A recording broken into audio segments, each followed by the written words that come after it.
Ladies and gentleman, CM ಕುರ್ಚಿ ಕಾವೇರಿದೆ. ಇದನ್ನ ತಹಬದಿಗೆ ತರೋದೇ high command ನಾಯಕರಿಗೆ ಸವಾಲು. ಸಿಎಂ ಸಿದ್ದರಾಮಯ್ಯ ಹಾಗೂ ಡಿಸಿಎಂ ಡಿಕೆ ಶಿವಕುಮಾರ್ ಇಬ್ಬರು ಪ್ರತಿಷ್ಠೆಗೆ ಇಳಿದಿದ್ದಾರೆ. ಇವರಿಬ್ಬರನ್ನ ಒಪ್ಪಿಸೋದು ಅಷ್ಟು ಸರಳವಲ್ಲ.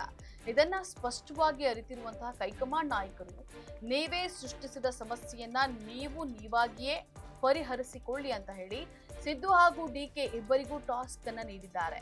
ಹೀಗೆ ನಾಯಕರು ನೀಡಿದ ಬೆನ್ನಲ್ಲೇ ಡಿಸಿಎಂ ಡಿಕೆ ಶಿವಕುಮಾರ್ ಅವರಿಗೆ ಅಡ್ಡಿ ನಿವಾರಣೆಯಾಗಿದೆ. ಹಾಗಾದ್ರೆ ಸಿಎಂ ಸಿದ್ದರಾಮಯ್ಯರನ್ನ ಒಪ್ಪಿಸುವಲ್ಲಿ ಡಿಸಿಎಂ ಡಿಕೆ ಶಿವಕುಮಾರ್ ಯಶಸ್ವಿಯಾಗಿದ್ದಾರಾ? ಎಸ್ ವೀಕ್ಷಕರೇ, ಇದು ನೆಲ ಜಲ ಭಾಷೆಗಾಗಿ ಪ್ರಾಮಾಣಿಕ ಪತ್ರಿಕೋದ್ಯಮ.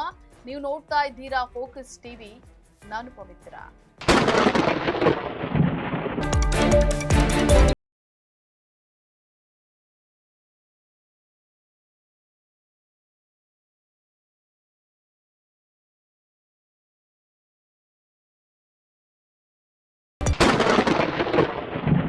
ಹೌದು, ಸಿಎಂ ಕುರ್ಚಿ ಕದನ ತಣ್ಣಗಾಗಿಸೋದೆ ಹೈಕಮಾಂಡ್ ನಾಯಕರಿಗೆ ಸವಾಲಾಗಿದೆ. ಕುರ್ಚಿ ಬಿಡಿ ಅಂದ್ರೆ ಸಿದ್ದರಾಮಯ್ಯಗೆ ಸಿಟ್ಟು. ಹೋಗ್ಲಿ ನೀವೇ ಅಡ್ಜಸ್ಟ್ ಮಾಡ್ಕೊಳ್ಳಿ ಅಂದ್ರೆ ಡಿಕೆ ಶಿವಕುಮಾರ್ ಅವರಿಗೆ ಕೋಪ. ಯಾರನ್ನ ಒಪ್ಪಿಸೋದು, ಯಾರನ್ನ ಬಿಡೋದು, ಇದು ಹೈಕಮಾಂಡ್ಗೆ ಧರ್ಮ ಸಂಕಟ. ಹೀಗಿರುವಾಗ್ಲೇ ನೀವಾಗೆ ಸರಿ ಮಾಡಿಕೊಳ್ಳಿ ಅಂತ ಹೇಳಿ ಹೈಕಮಾಂಡ್ ಸೂಚನೆಯನ್ನ ನೀಡಿತ್ತು ಎನ್ನಲಾಗಿದೆ. ಇದರ ಮುಂದುವರಿದ ಭಾಗವಾಗಿ ಸಂಘರ್ಷಕ್ಕಿಂತ ಸಂಧಾನ ಒಳಿತು ಅನ್ನುವಂತಹ ನಿರ್ಧಾರಕ್ಕೆ ಡಿಕೆ ಶಿವಕುಮಾರ್ ಬಂದಂತಿದೆ.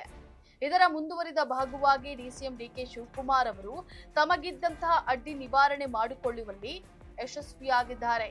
ಇಷ್ಟಕ್ಕೂ ಡಿಸಿಎಂ ಡಿಕೆ ಶಿವಕುಮಾರ್ ಅವರು ಸಿಎಂ ಕನಸು ನನಸು ಮಾಡಿಕೊಳ್ಳಲು ನಿವಾರಿಸಿಕೊಂಡಿರುವಂತಹ ಆ ಅಡ್ಡಿಯಾದ್ರೂ ಏನು? ಒಂದು ವೇಳೆ ಅವರು ಸಿಎಂ ಸಿದ್ದರಾಮಯ್ಯ ಅವರನ್ನೇ ಒಪ್ಪಿಸಿದ್ದಾರಾ ಅಥವಾ ಹೈಕಮಾಂಡ್ ಅನ್ನೇ ಒಪ್ಪಿಸಿ ಬಿಟ್ರಾ? ಅಥವಾ ಸಿದ್ದರಾಮಯ್ಯ ಹೊರತಾಗಿ ಬೇರೆ ನಾಯಕರನ್ನ ಒಪ್ಪಿಸಿದ್ದಾರಾ? ಇನ್ನೇನು ಡಿಕೆ ಶಿವಕುಮಾರ್ ಅವರು ಸಿಎಂ ಆಗುವ ಆಸೆ ನೆರವೇರಿದಂತೇನಾ ಅನ್ನುವಂತಹ ಸಾಕಷ್ಟು ಪ್ರಶ್ನೆಗಳಿಗೆ ಪುಷ್ಟಿ ಬಂದಿದೆ.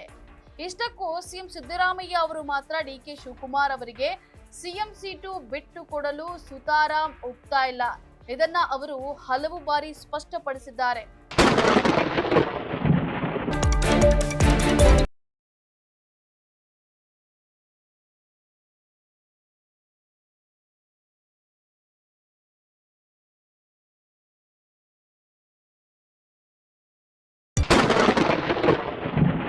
ಹಾಗಾದ್ರೆ ಡಿಕೆ ಶಿವಕುಮಾರ್ ಅವರಿಗೆ ಎದುರಾಗಿದ್ದಂತಹ ಯಾವ ಅಡ್ಡಿ ನಿವಾರಣೆಯಾಗಿದೆ ಅಂದ್ರೆ ಅದು ಬೇರೆ ಯಾರು ಅಲ್ಲ, ಸಿಎಂ ಸಿದ್ದರಾಮಯ್ಯ ಅವರಿಗೆ ಪ್ರತಿ ಬಾರಿಯೂ ಬೆಂಬಲವಾಗಿ ನಿಲ್ತಾ ಇದ್ದಂತಹ, ಅದರಲ್ಲೂ ಡಿಕೆ ಶಿವಕುಮಾರ್ ಅಂದ್ರೆ ಎಳ್ಳಷ್ಟು ಒಪ್ಪಿಗೆ ಸೂಚಿಸದೆ ಉರಿದು ಬೀಳ್ತಾ ಇದ್ದಂತ ಸಿದ್ದರಾಮಯ್ಯ ಅವರ ಅತ್ಯಾಪ್ತ ಮಾಜಿ ಸಚಿವ ಕೆಎನ್ ರಾಜಣ್ಣ. ಹೌದಾ, ಇದಷ್ಟು ನಿಜ ಅಂದ್ಕೊಂಡ್ರಾ? ಹೌದು, ಡಿಸಿಎಂ ಡಿಕೆ ಶಿವಕುಮಾರ್ ಹಾಗೂ ಉಚ್ಚಾಟಿತ ಮಾಜಿ ಮಂತ್ರಿ ರಾಜಣ್ಣ ಇಬ್ಬರು ರಾಜಕೀಯ ಬದ್ಧ ವೈರಿಗಳಾಗಿ ಕಾಣಿಸಿಕೊಂಡಿದ್ದೇ ಹೆಚ್ಚು. ಪ್ರತಿ ಬಾರಿಯೂ ಇಬ್ಬರು ನಾನಾ ನೀನಾ ಅಂತ ಪ್ರತಿಷ್ಠೆಗಿಳಿದಿದ್ದೇ ಹೆಚ್ಚು. ಸಿಎಂ ಕುರ್ಚಿ ಕುಸ್ತಿ ವಿಷಯ ಬಂದಾಗಲೆಲ್ಲ ನೇರವಾಗಿಯೇ ಸಿಎಂ ಪರವಾಗಿ ಬ್ಯಾಟ್ ಬೀಸ್ತಾ ಇದ್ದಂತಹ ರಾಜಣ್ಣ, ಆದ್ರೆ ಈ ಇಬ್ಬರೂ ನಾಯಕರು ವೈರತ್ವವನ್ನ ಮರೆತ್ರ, ಸಂಧಾನಕ್ಕೆ ಒಂದಾದ್ರ ಡಿಕೆ ಶಿವಕುಮಾರ್ ಅವರ ವಿರುದ್ಧ ಕೆಂಡ ಕಾರ್ತಿದ್ದಂತಹ ರಾಜಣ್ಣ ಇದ್ದಕ್ಕಿದ್ದಂತೆ ಮೆತ್ತಗಾಗಿದ್ದೇಕೆ? ಇದಕ್ಕಿದೆ ಪ್ರಮುಖ ಕಾರಣ. ಇದರ ಹಿಂದಿದೆ ಭಾರಿ ಲೆಕ್ಕಾಚಾರ. ಏನದು ಅಂತ ಹೇಳಿ ನೋಡೋದಾದ್ರೆ,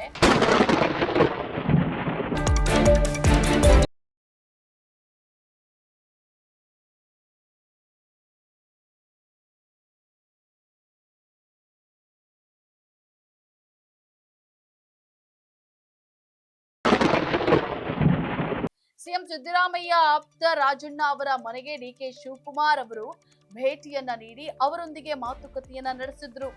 ಈ ವೇಳೆ ರಾಜಣ್ಣ ಕೂಡ ಮೆತ್ತಗಾಗಿದ್ದಾರೆ ಎನ್ನಲಾಗಿದೆ.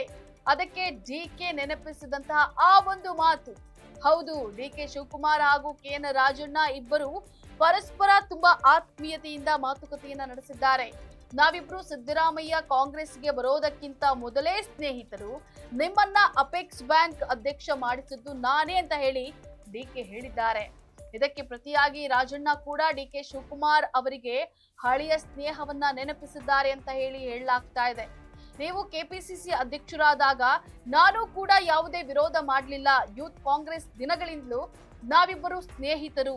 ನೀವು ಹೈಕಮಾಂಡ್ನ ಒಪ್ಪಿಸೋದಾದ್ರೆ ನನ್ನದೇನು ಅಭ್ಯಂತರವಿಲ್ಲ ಅಂತ ಹೇಳಿ ರಾಜಣ್ಣ ಡಿಕೆ ಶಿವಕುಮಾರ್ಗೆ ಅಭಯ ನೀಡಿದ್ದಾರೆ ಎನ್ನಲಾಗಿದೆ. ಈ ಮೂಲಕ ಡಿಕೆ ಶಿವಕುಮಾರ್ ಅವರಿಗೆ ಎದುರಾಗಿದ್ದಂತಹ ಅಡ್ಡಿ ನಿವಾರಣೆಯಾಗಿದೆ ಅಂತ ಹೇಳಲಾಗ್ತಾ ಇದೆ. ಆದ್ರೆ ಇದೆಷ್ಟು ನಿಜ? ಇದಕ್ಕೆಲ್ಲ ಶೀಘ್ರವೇ ಸ್ಪಷ್ಟ ಉತ್ತರ ಸಿಗಲಿದೆ. ಇದಾಗಿತ್ತು ಫೋಕಸ್ನ ಸ್ಪೆಷಲ್ ರಿಪೋರ್ಟ್. ನೆಲ ಜಲ ಭಾಷೆಗಾಗಿ ನೋಡ್ತಾ ಇರಿ ಫೋಕಸ್ ಟಿವಿ.